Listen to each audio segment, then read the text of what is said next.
Voila.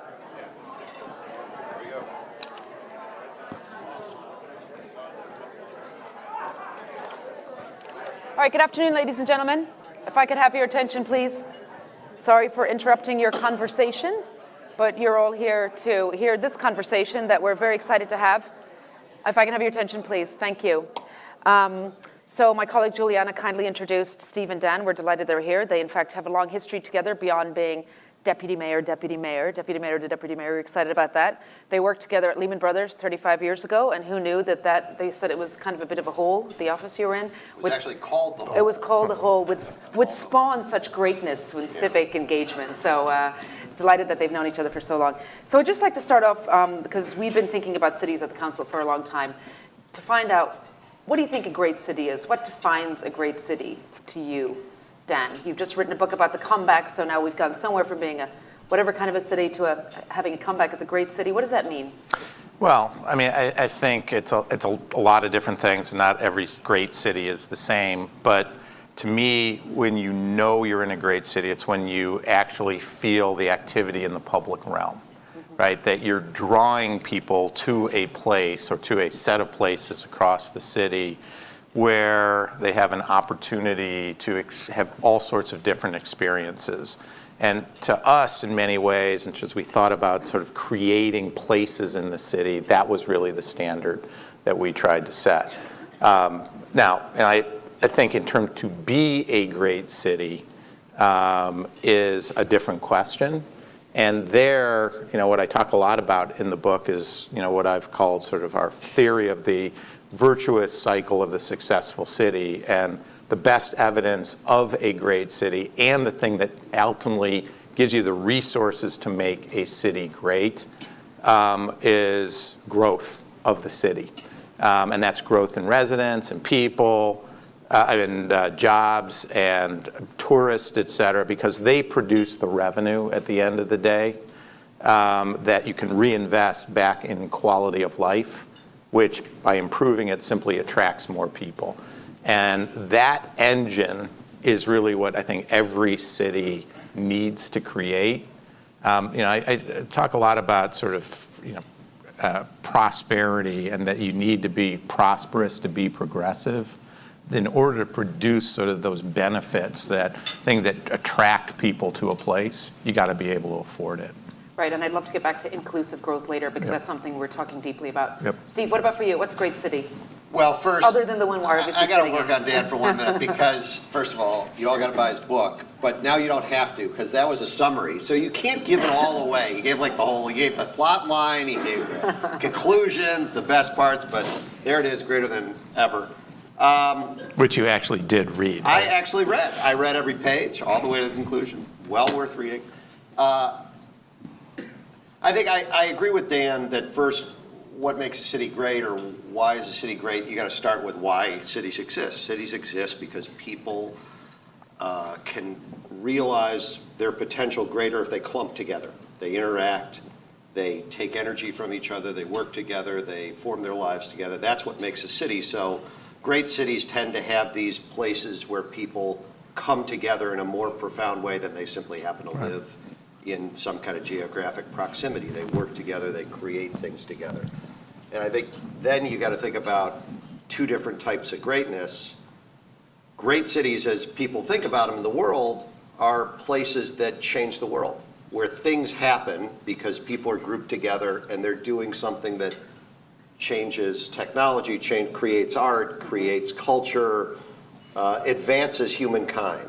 And that's sort of the big, what makes a really great city, why New York impacts the world, because art is created and commerce is created, and why Chicago might be relevant to the world because of those things. And then there's greatness just in how it affects residences. I mean, some people would define a great city as a city where people fully realize their lives. They can be safe, they can be fed, they can be happy, but they might achieve some kind of self-realization in some way that they can't if they live in some remote rural place. And I think in today's world, more and more people want to do that together. There's more potential to create that greatness of however you define it when people are clumped together. So that's what we've talked about a lot over the years, of what makes a city great and what you got to think about in if you're in this world of how you enhance a city. But you also have to realize cities are like people. You know, they have a personality, they have a culture. Every city is different from one another. We used to talk a lot about the differences between New York and Chicago. You know, what's New York's competitive advantage at the end of the day? You know, in many ways, Chicago's was geographic, for the types of activities that grew up here. New York's, I have always thought was, it was about sort of the openness of the place, that 40% of New Yorkers are born outside of America. And everyone on some level there is an immigrant in some way. And that it was sort of the act of immigration is fundamentally an act of optimism. And so what you brought together in New York was a group of optimists. And that group of optimists sort of colliding in a very tight space produced the energy that everybody talks about is the first thing they notice in New York. And that in turn sort of breeds innovation. It also makes it sort of a meeting place for the world. And we recognize that those were our strengths. We had lots of negatives, high cost being one of them. And we had to build a strategy for the city around our positives. And that was really a big focus for us over time. But so you became deputy mayor right in the wake of 9/11. So talk about profundity of experience together. That's not exactly this optimism that you might come to with immigration, even though there is kind of a collective action that results in that. Tell us about your experience after this, shattering event. Yeah, you're right. So, Mike Bloomberg was elected in a complete shock 2 months after 9/11. Nobody expected to win. He didn't. Don't forget, they were talking about delaying the election. They were delaying the election, and then once he won, Giuliani wanted to stay longer, and that was when everybody really liked him, and it didn't happen. But we took office 3.5 months after 9/11, and we had no experience whatsoever. Pretty much nobody knew each other.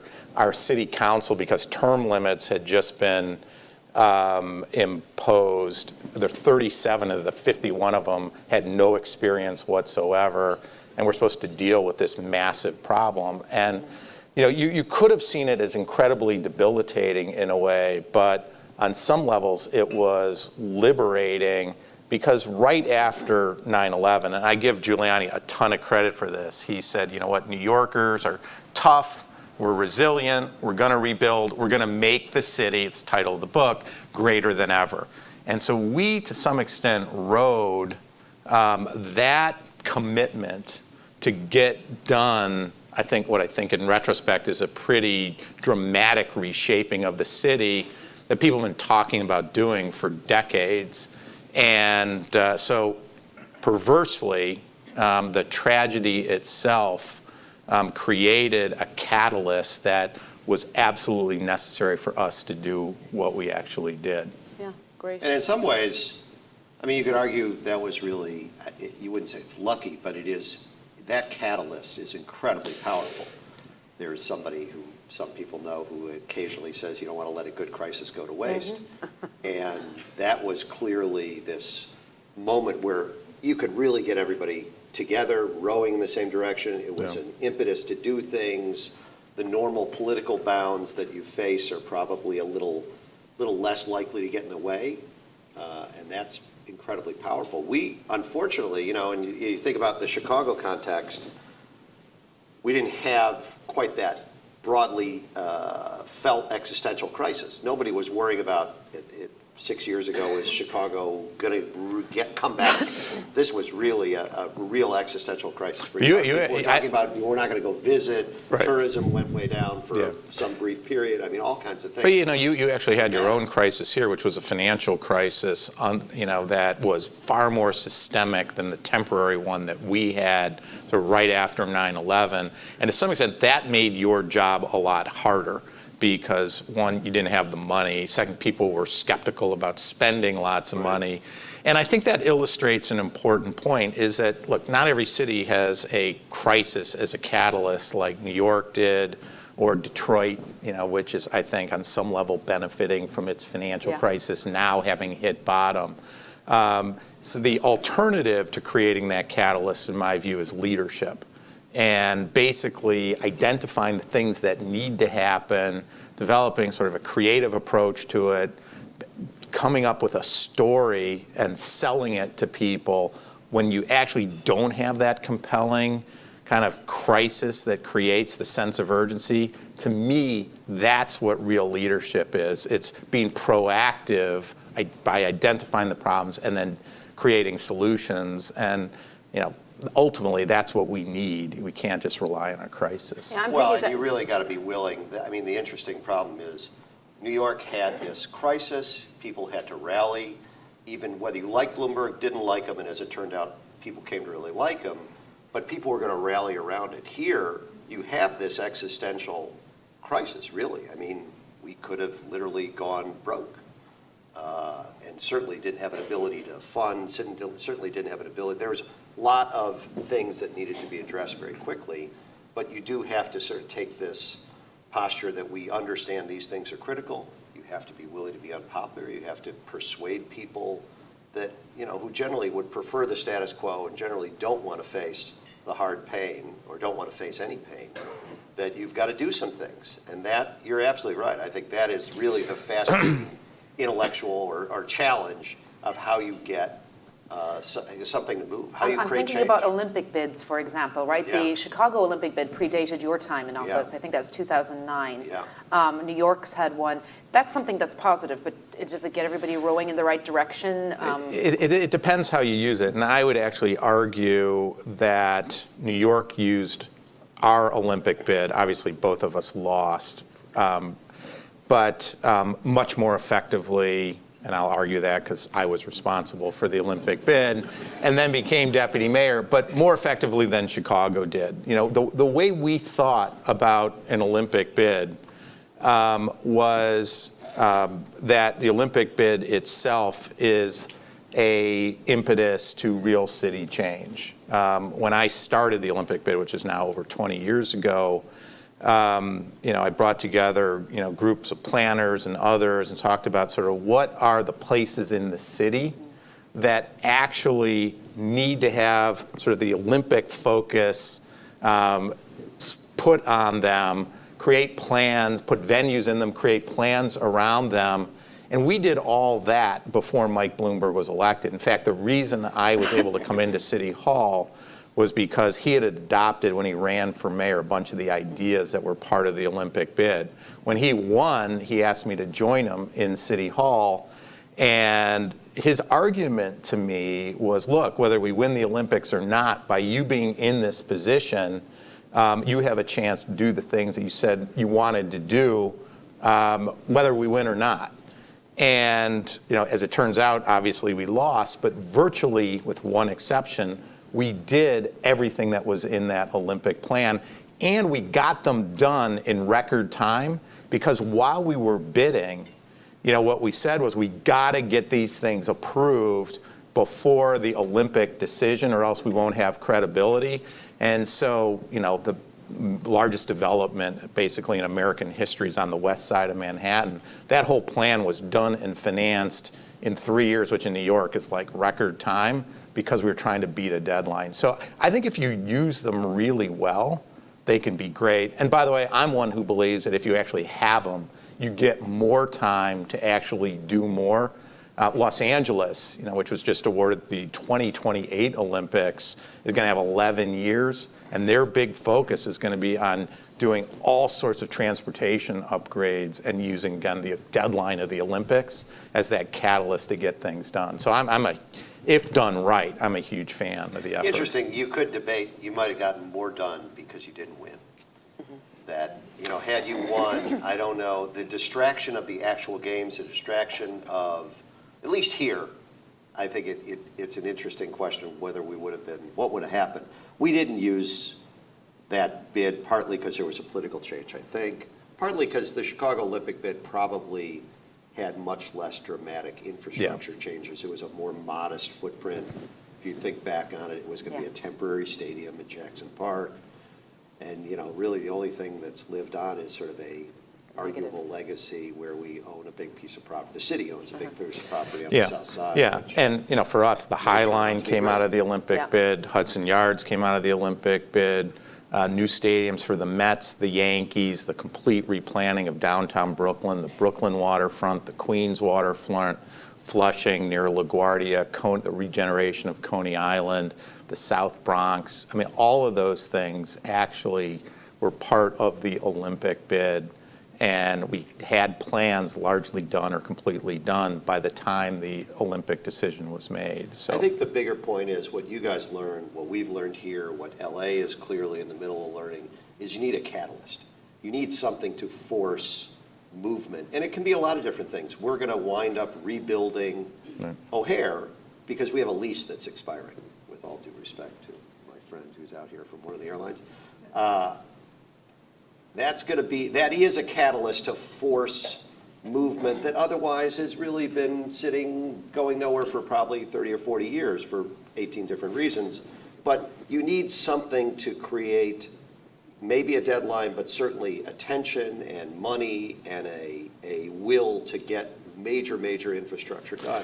Because they don't happen without that. Well, you have to have some kind of energy. I think that's what leadership ultimately is at the end of the day, is creating the catalyst when there's no emergency. And I'll give you an example of that. After the city was recovering, after we actually lost the Olympic bid, we were starting to feel in New York kind of the pressures of growth.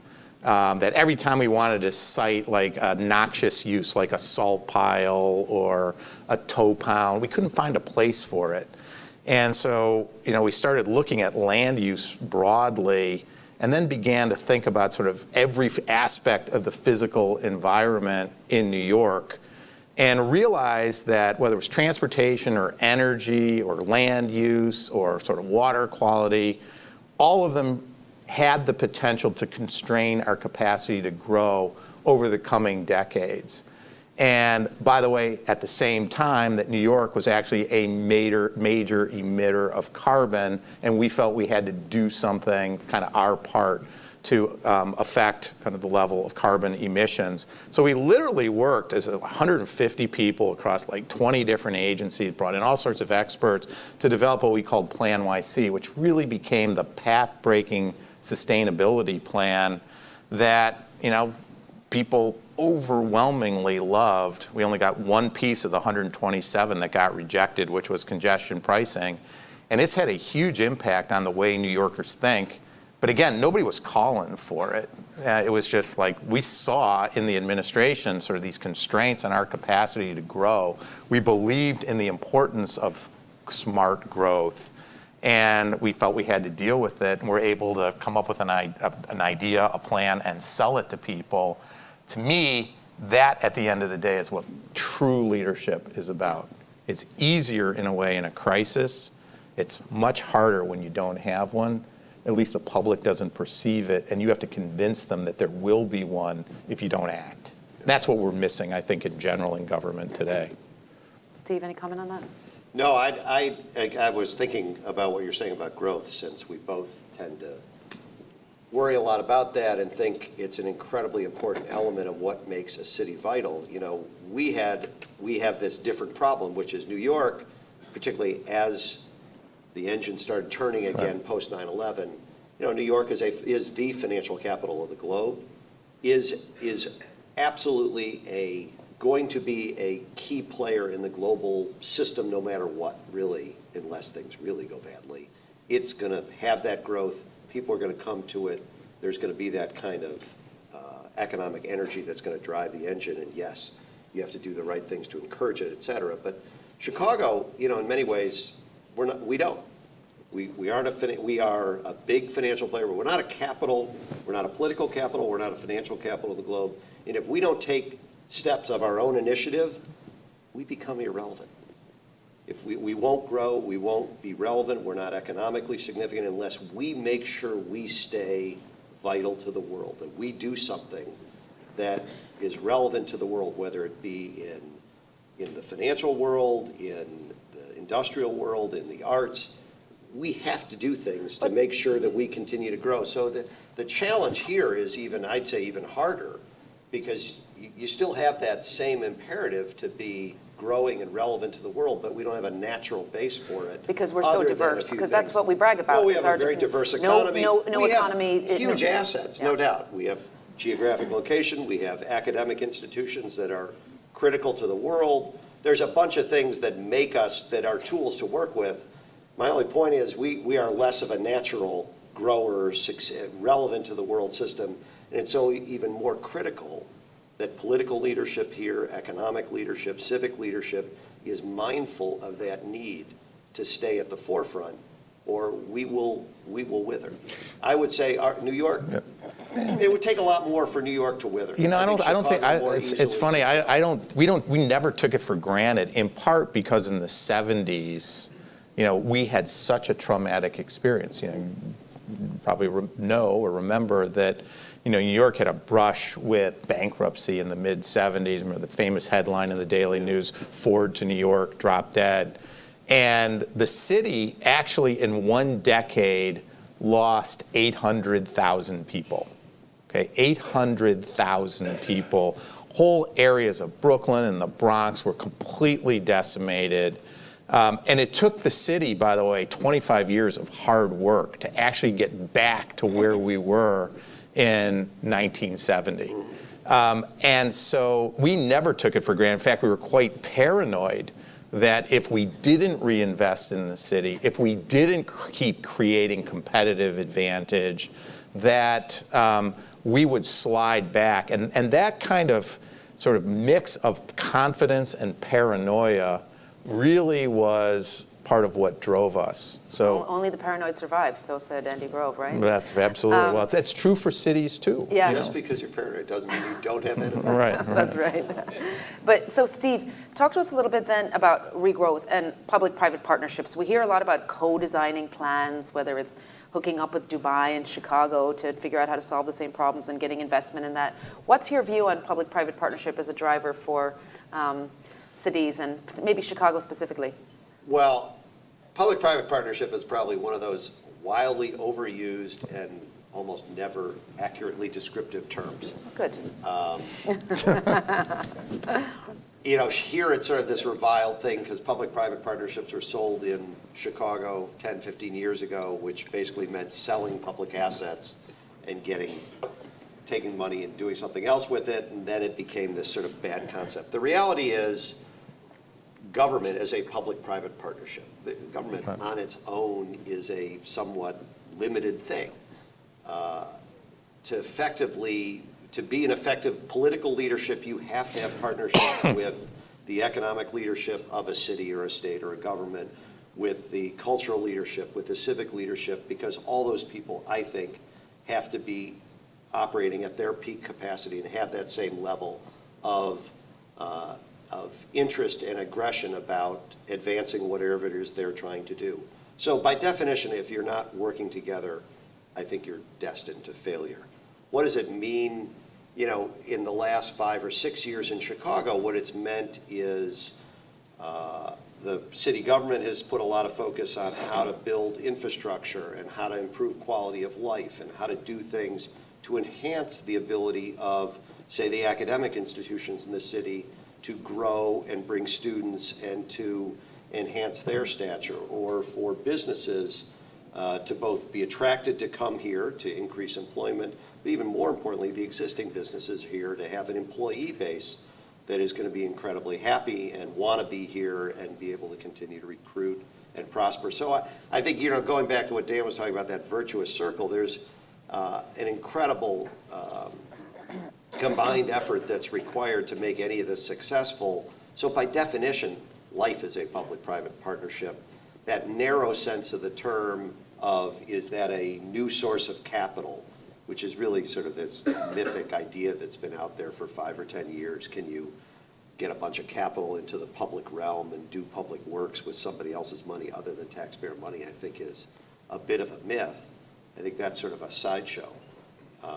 I think the real public-private partnership to focus on and concentrate is, what does each sector need to do to help each other succeed, to create that kind of dynamism and vitality that makes a city great. Chicago is incredibly lucky, and I think better at New York in the sense that people here naturally tend to work together incredibly well.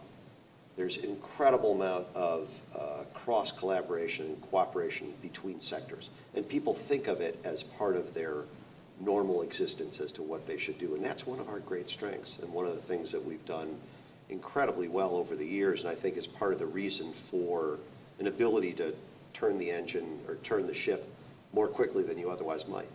Okay, so that means New York won, they had a better bid, but Chicago won because we work better together, so we will keep score. Yeah, it looks like you share Steve's view of... No, I do. I mean, we could talk a lot about public-private partnerships, and I'm a real believer that there's lots of assets that a city has that actually creatively can be monetized, but not the ones that you normally expect. So to get the Highline done, right? So we talked Highline to 606. It's a fascinating story about sort of a classic public-private partnership, but not in the way that you would ever expect. So the Highline, when we came into office, was one court decision from getting torn down. Curious, how many people have actually walked on the Highline here? Virtually everybody. Okay, that's amazing. So it was one court decision from being torn down, and these two young guys had made it their cause. They got a bunch of celebrities behind them, and they managed to at least hold off the Giuliani administration, which was determined to tear it down, because all 38 landowners underneath the Highline wanted it torn down because they thought their property was going to be more valuable with it torn down than kept up. And the railroad that actually owned the Highline, CSX, said unless every single one of those 38 agree to keep it up, we're going to consent to having it being torn down. So we refused to prosecute the demolition and had to come up with an idea for how we could actually buy off the landowners. And we didn't have any money at the time. The city had no money. This is right after 9/11. We were like massive deficits. So we thought about it a lot. And what we decided to do is create money out of air, right? So we rezoned the property of the owners of the land under the Highline so they could get air rights. We also rezoned the nearby avenues so that there could be tall towers on the avenues, and said to the owners of the receiving sites, the ones where the apartments could be built, the only way that you can actually build up is by buying those air rights from the people who had land underneath the Highline. So we basically created value out of air and then created a market, right? The market, by the way, has worked so extraordinarily well that the leader of the enemy of the Highline, who just died, sold his property, which he paid $10 million for $875 million. But that really, in some ways, was the perfect public-private partnership. And we had to understand how the private sector was going to think to overcome a kind of intractable problem. And the only way to do it was to leverage the private sector. And so to me, it's like, what's your philosophy of the role of government? Ours was essentially not some like left-wing government can do everything or right-wing, government can't do anything. It was really sort of this middle way in which we believed that government's role was to do the minimum necessary to make the market function. But sometimes that's a lot or maybe everything. And so, so what does that mean in terms of public-private partnerships? We got to work together, as Steve said. Yeah. So Steve, you're back from Japan. They're both just back from Japan. I assume you were in Tokyo at some point. Let's move this up to the next level of cities and global engagement. You were on our task force that we did on cities and global engagement. What do you see as, we call it kind of like the promise of global cities to be able to work together and transcend nation-state borders to kind of solve big problems, whether it's to your point earlier about emissions, like what's your view on that and the future for it and how we can work together? Well, there's the obvious things. I mean, things like both Chicago and New York have taken a lead in the globe in terms of carbon emission reduction and have gotten very serious about it, and it's having real impact. But I think that's sort of the obvious. The more subtle, or and maybe the more important, is that I think in today's world and for the foreseeable future, let's say for the next 5 or 10 years, there's probably somewhere between 20 and 30 cities in the globe that are going to be the hotbeds of innovation, the hotbeds of creativity, the hotbeds of economic growth. And for Chicago, we have a critical mission to be part of that. I think the case that New York's going to be part of that. Do you think by no matter default we're what. not? I mean, New York is by default. Chicago, you think we're on the cusp? I think we are, but I think we have to really work at it to stay there. And I think if we aren't intensely conscious of that, and that's not a mission for us, it won't necessarily happen. And the consequence of then you say, do we care? What difference does it make? Because there's plenty of people in Chicago who would say, so what? You know, we'll live our lives and it's just fine. And I think the reality is that is the engine. That activity is going to be critical to our continued economic success, to continued population growth, to the fact that Chicago is the magnet right now in the Midwest for millennials when they want to start their lives. We want them to come here. If you want companies to continue to relocate here, if we want one unmentioned internet company to ultimately build a big headquarters here, it has to be because Chicago is relevant to the globe, because we are part of that global dialogue in economics, in the arts, in culture. And if we aren't, I think it's very tough for us. Yeah. Dan, can I just ask you a specific question off that? So being relevant to the globe, and we referenced briefly inclusive growth. Some people think it's hard to do both of those things at the same time, right?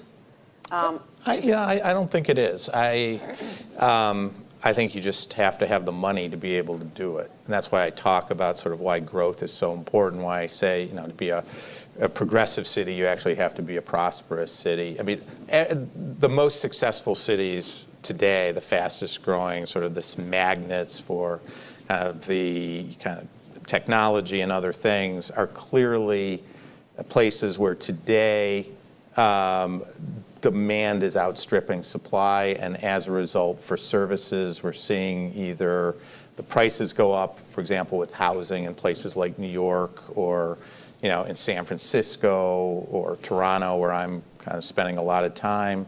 We're seeing congestion get worse, and the question is, what do you actually do about it? We created an affordable housing program, for example, the largest municipal affordable housing program ever, that housed in 10 years 500,000 people who otherwise wouldn't be able to live where they ended up living. Did we do enough? The answer is no.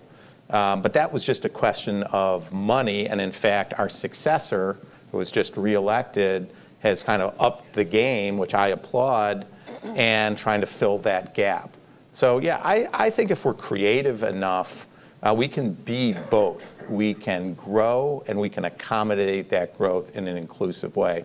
I do believe that affordability is by far the most important issue that said the successful city, probably every city in this environment we're in now, in some level has to deal with. But the only answer to it, it's not to not grow, because you can either go up or you can go down. Mike Bloomberg always used to say, I'll tell you how not to gentrify. Let's make our neighborhoods worse, right? The answer is not to make them worse. The answer is to make them better, attract more people, use the money to invest back in helping people who need help. And I believe that equation can actually work. I think that's a critical message, because Chicago tends to have this false, this dichotomy created, and people talk about it. Oh, you can't improve neighborhoods if you worry about downtown, and you can't. That there's this. You can only have one or the other, and you start. I think it's absurd. I don't understand how you're going to have prosperous urban neighborhoods wherever they may be in the city. Roseland, take the furthest out, that's sort of geographically already challenged because it's pretty far away from the city center. How is prosperity going to come to any of those neighborhoods if the city as a whole isn't growing, that jobs aren't being created, that companies want to be here, that the overall economy has that kind of vitality? I don't understand, unless they're all going to go back to being rural, and that's not happening. I mean, there are cities in Chicago, in the United States that may have to try that as a strategy. It's not one I would recommend.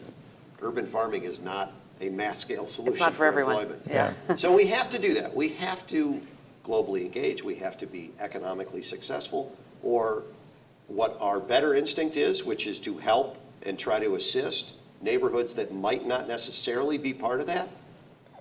We're not going to have the resources to do it. We're not going to have an ability to do it. We're not going to have jobs to offer. So I just don't think you have a choice to sort of focus on one or the other. That's sort of an absurd notion. Right. We invested in a lot of neighborhoods around the city. So you take two that people generally have heard of that were among the poorest in the city. So Bedford, Stuyvesant, and Harlem. In both cases, we invested a lot in those communities. Both of them actually, if you look sort of from beginning of Bloomberg administration to end, were the cities that experienced literally explosive job growth, explosive business formation. And yes, the neighborhood character did change somewhat, not dramatically, but changed somewhat. Lots of young people moved in. The answer really, it wasn't that people got displaced so much. There's not a lot of evidence of that at all. It's that we created a lot more housing in those places. So again, it's growth, creating sort of this environment that makes people want to come and invest in the community. And but that's not gentrification. I think it is, but I don't think gentrification is bad. Yeah. I don't believe. I think gentrification is actually, in some ways, that virtuous cycle actually working, as long as you make the investments to help the people who actually may be affected by it, or that you accommodate a wide range of incomes in a community. Sometimes by having to subsidize. That doesn't mean, by the way, that every community in the city has to be completely diverse. I'll tell you, the single hardest issue that I probably dealt with in my 6 years in government was, everybody know what Stuyvesant Town and Peter Cooper Village are. They're this massive housing complex, middle-income housing complex that was built by MetLife in the 1940s. And so there was rent control basically through the entire complex that finally ran off under the terms of the agreement 60 years later. So this complex came up for sale, and without the same kind of rent control. So the question that we had to decide is, were we going to save it or use the money? And it was going to be really expensive because the price of Stuyvesant Town without rent control was really high. And so the cost of saving that rent control would have been really high. Is the right answer to use that in Manhattan, or literally create 3 times as many housing units across the river in Queens? Yeah. What's the right moral correct answer? To be honest, we chose to do it in Queens because we thought building capacity was more important. Is that the right thing to do? I'm still not 100% sure. Steve, before we go out to the audience, so let's say you were going to write a book after your experience in office. What's your title of your book? Whoa. That's a good one.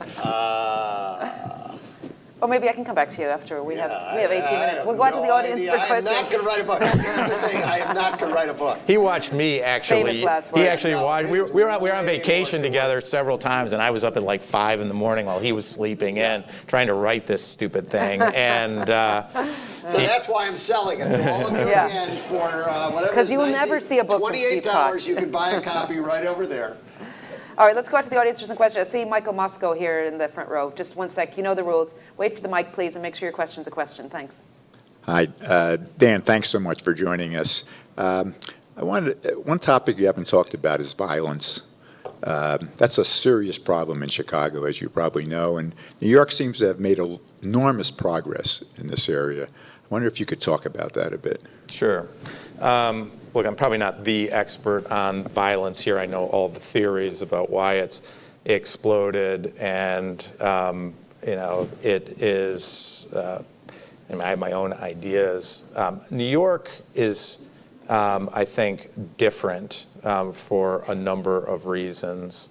One is just the consistent, sustained effort to put for a long time, to put cops in the communities, on the streets, and have that presence be an important component of the strategy, and then to carefully kind of monitor this success and hold the police accountable over a long period of time. I also believe that, at least at the beginning, because if you look at New York compared not just to Chicago, but with the rest of the country, New York has had a much more dramatic decline since the rest of the compared to the rest of the country. Is, New York spent a ton of money early on. We also don't have in New York the issue with gangs, at least not anywhere near the same extent. And so, look, I think there's lots of interesting issues. We certainly have seen a huge spike after some of the pressure that the police were putting on was taken off, and lots of people don't want to acknowledge that, but that's statistically absolutely true. New York did a much more moderate, gradual approach to relieving some of like stop and frisk than sort of what kind of happened here. So it's a different city, different conditions. I think the one thing we all will agree on, though, is that in New York, the predicate for much of the success that we actually enjoyed was based on the reduction in crime. And there's nothing more important at the end of the day to the success of a city than people feeling safe. Okay, next question. Yeah, right here, please. John Bucksbaum, front table, and then we'll get the gentleman over there. Thank you. It has a lot to do, probably, tying on to Michael's question, and you referred to a number of things as well earlier. So you've answered a lot of it, but, and I'm glad, Dan, when you went back to the 70s, because as you said, New York was in terrible shape, and it was in terrible shape economically, from a crime standpoint. It was an ugly, smelly place. People didn't like to go there. It still has some of those charms. Well, but the beautification, you could say, a lot changed. And pardon me? They need alleys. So that may be the reason why we don't have the same. But there were tremendous problems, and so it wasn't only 9/11 that allowed so many of the problems to be solved, and because so many of them were long before. But that change was continually occurring, and we talk about violence, but I think one thing when describing Chicago, you have to sort of acknowledge that a tale of two cities is often referred to, and while New York, it seems to me suffered through all of the same problems in many respects, but yet today has brought itself, and obviously a great deal of the credit goes to you and the administration, because so much change occurred while all of you were in office. But Chicago, the city that most of us live in, and most of us in this room sort of live in the area, it's all great. It looks great, things seem great, but we all know that it isn't. And so why haven't we been able to move along maybe in the same way that New York was able to over a number of decades, but we haven't reached that point, and we don't seem, some respects we're moving, but when we look underneath, there's still lots of problems. I think part of it is the overall population growth in New York is dramatically greater than it is here. And part of it's tale of two cities and sort of the kind of core areas where I'm sure pretty much everyone here lives. It's grown, but the overall population of the city was still maybe now finally back or lower than it was in 1950. New York has grown, in the last 15 years, as an example, has grown 600,000 people. So we're now 600,000 people above our peak. Those people have to go somewhere, and they literally spread out into virtually every neighborhood in the city. And so what we've done is we've created a truly vibrant market in most neighborhoods in the city, where here, there's whole areas that remain blighted, in part because you don't have the demand to begin filling in those areas. And by the way, in those areas where there isn't demand, where there isn't opportunity, there are going to be problems. So, that's why I keep coming back to this idea that you got to grow. That really the role at the end of the day of the policymaker is using your competitive advantages, hoping to mute your liabilities, is to focus on growth. Because if you grow, you're going to fill in those neighborhoods, but more importantly, you can afford to pay for the services and the investments that begin to make those markets work in the areas where it doesn't. It sounds like a very proto-capitalistic thing, but it's basically just playing with supply and demand. Yeah, it's literally population growth, because if you look at, takes New York and Chicago out of it, other U.S. cities, and you look at the ones that are clearly deteriorating, they tend to be ones that are losing population. Always. Always. And the ones that are doing well tend to be ones where population is growing. Population growth can be a bad thing, e.g. Phoenix or Las Vegas, but there are places that, obviously it's a key ingredient. And I think, couldn't agree more, and it is really one of those great challenges of how you grow population. There is almost no social problem. We create other ones, but of existing problems you don't fix in Chicago with 250 to 300,000 more people. Steve, it's really a remarkable thing if you think about all these empty areas. And, on some level, cities sort of adapt very slowly to population shrinkage. So Chicago is down, probably 10% from our peak population growth. But if you look at tough areas of the city, they tend to be depopulated. So we also have had population shift and densification in some parts and increasing If you look at population. literally every community in Brooklyn over the last 15 years, you've seen dramatic population growth. Particularly the ones that, we would not have dreamed of going to 20 years ago. Fort Greene, Bed-Stuy, places that in your right mind you weren't going to go there, are now, we're talking about buying property there at prices per square foot that don't exist in Chicago. So population growth is just an enormously important phenomenon, and maybe the hardest thing to do or to prevent, but incredibly critical. Yeah.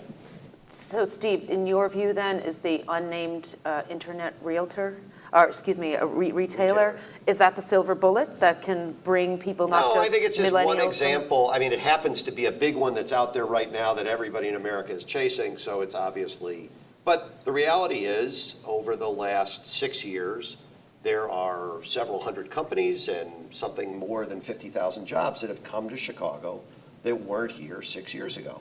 That helps enormously. Would it be better if there were 100,000 jobs instead of 50,000? Absolutely.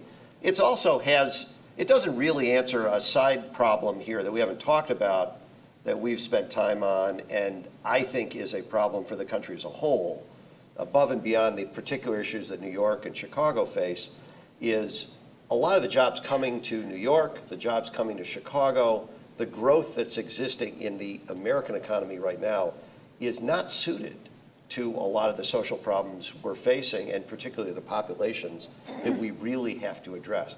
We haven't answered the question. I don't think anybody's answered. I don't think there is a politician working in America today who's really addressed the question of what is going to be the future of work and the future of employment opportunity and the future driver of a middle-class America away from sort of the higher end, high intellectual content, service or tech or whatever, the jobs that are growing. Okay, that's fine, but that's not going to cover the range of population we've got to deal with. Well, that's a big problem for the country as a whole. It's, by the way, why we focused on a number of industries where we felt that we could create middle-income jobs that had health care, where people could still afford to live in at least parts of New York, like film and television production. Tourism was a huge deal for us. We invested a huge amount. Cities do have, and I think we saw it here, we've seen it here in Chicago, a real role to play in trying to create those jobs that are appropriate for the city to begin to address that problem. But that doesn't address the broader sort of societal question, which is, the reality is the jobs that are being created, building off these platforms for the most part, require a high degree of sort of intellectual capital, and we have a generation of people who aren't trained for it, and it's really hard to retrain people for those types of things. And, you know, one reason why I think this global city concept is critical, because Chicago and New York will do just fine. We're going to be okay in this environment, and we are now. We've taken, you know, tourism is a perfect example. We're going to be able to succeed at tourism and create 10 or 15,000 jobs in the last 6 years off of the growth in tourism, because 6 years ago we probably had about 40 million visitors. Right now we have about 55 million. That's enormously impactful, hugely critical, and we'll be fine. Most cities, you know, Kansas City is not going to have that opportunity, or just to pick on a random, you know, there's most places that's not going to be the case. So this bigger societal issue, of which Chicago has a share of that problem, maybe a little more than New York, is a critical one, and I just don't think that's one we have begun to have an answer to. Dan, a question from our online platform. How can city leaders better ensure local neighborhood or community leaders get seats at the higher level decision-making tables? I think it's all a matter of the process. I think one of the things that I'm pretty proud of is the way in which we engaged with the community on pretty much everything that we did. Over the course of 12 years of the Bloomberg administration, I was only there for 6 of them, we did 140 separate rezoning actions. So a rezoning in New York is you take a whole area and develop sort of what the plan is. It might be upzoning it, making buildings more taller, more dense, might be in some cases downzoning it so that you can't actually build tall buildings. But that covered 40% of the city. So we literally changed the usage patterns in 40% of the city in 140 separate actions, each one which took a couple of years. And in New York, there's a process that is prescribed that is a kind of really uniform, on-the-clock process that demands input from community boards, the borough presidents, the city council, and then ultimately, you know, hopefully it gets passed by the city council. Out of 142 tries, we got 140 of them done. And so I don't think people generally, some people will complain because they don't like the answer, but I don't think for the most part people complain that people were not engaged enough. We used to complain sometimes that people were too engaged. But the reality is that in every single one of those 140 that got passed, the community input made our plans better, more responsive.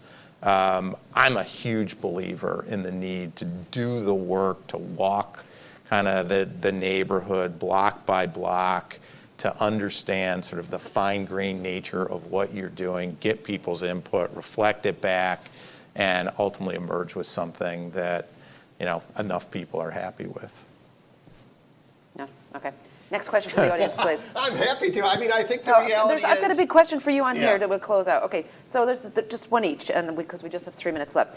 Steve, this is the most popular question coming in. Yes. What are some of the visionary projects or opportunities that Chicago could or should pursue in the future, and what are the major obstacles that would prevent them from happening? I mean, we've talked about this in general, I think, across the hour, but...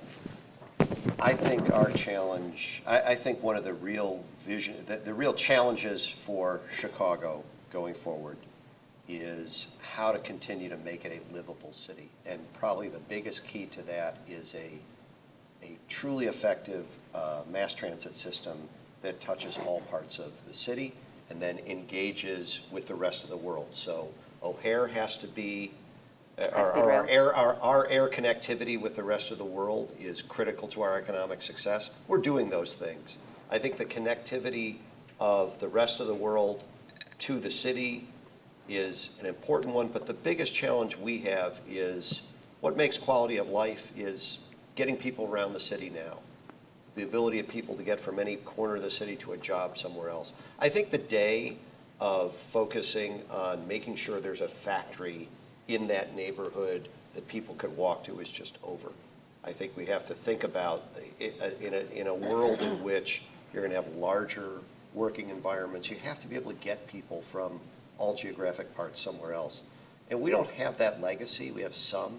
CTA is a terrific system, but it is pretty limited and it's not particularly well suited to that challenge, I think. So I think that's sort of an interesting question going forward, which is going to require, a level of engagement, a level of money, a level of investment, at least in existing technology that probably can't exist. So we really have to think really carefully about how that's going to happen in the future. And I think that's a really important opportunity.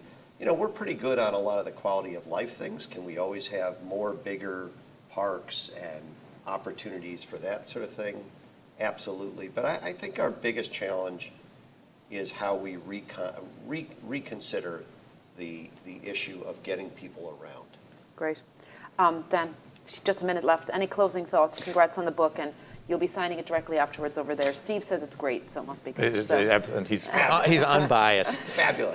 No, look, actually what I want to close on is I actually am a huge believer in embedding the next phase of my career, which I'm doing, by the way, with my partner, which many of you know, Shane Adore, who I stole from Steve. But our belief is that we're on the cusp of a technological revolution in cities. At sort of the scale of the electric grid or the automobile or the steam engine, beginning of the 19th century. And it's a set of digital technologies that are coming together, that are converging, that I think are going to fundamentally alter virtually every urban subsystem and the interactions among them. And that starts with self-driving cars, but there's many others.